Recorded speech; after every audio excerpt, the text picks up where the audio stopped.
في ليلة اختلط فيها الدخان بالأحلام وعانقت فيها المدرجات السماء، أعلنت مولودية الجزائر نفسها ومن جديد بطلة للرابطة المحترفة الأولى موبيليز.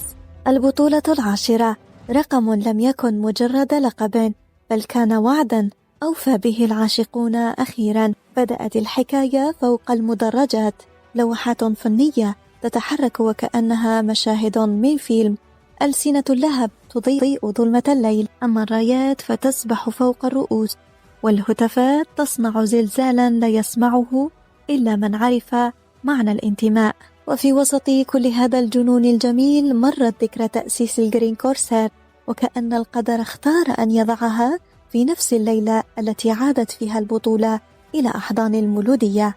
14 عاما من الوقوف خلف الفريق، 14 عاما من السفر، التعب، العقوبات والوفاء الذي لم يتغير مهما تغيرت الظروف.